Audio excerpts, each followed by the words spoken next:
Ok, vous avez monté la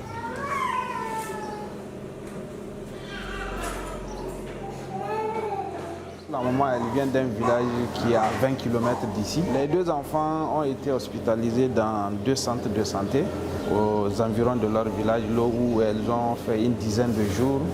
La prise en charge n'était pas adéquate. Elles ont été admises ici le 19 décembre. Les deux dans un tableau de sepsis.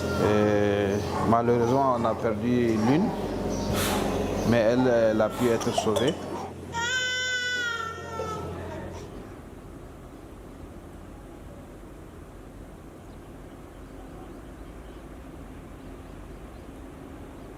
Quand l'enfant arrive rapidement après les premiers symptômes, on arrive à le soigner et ce qu'on appelle c'est déambulatoire, on lui donne des médicaments, après on fait un suivi mais il retourne à la maison. Et quand le cas est compliqué, c'est-à-dire qu'il y a d'autres pathologies, paludisme, malnutrition, après il y a des complications respiratoires, là il faut vite les hospitaliser en urgence.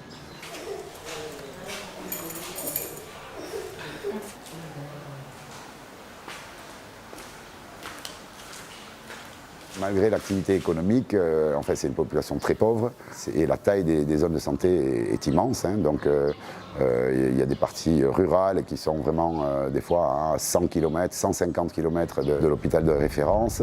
Et donc, avec la saison des pluies, des difficultés de transport, hein, à pied, à moto, c'est des pistes boueuses.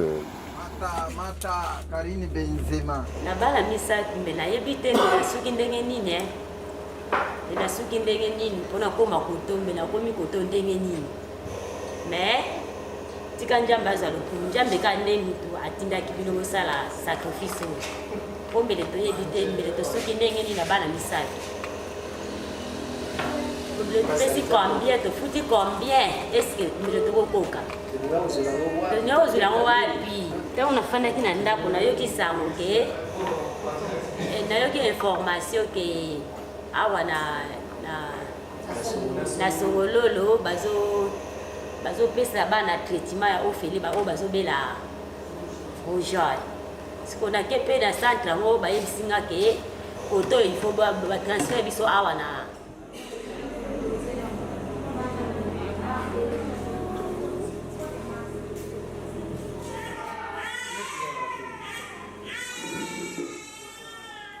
Nous, MSF, organisons des centres de traitement de la rougeole, qui sont des centres où on hospitalise les enfants et voilà, où ils sont pris en charge gratuitement.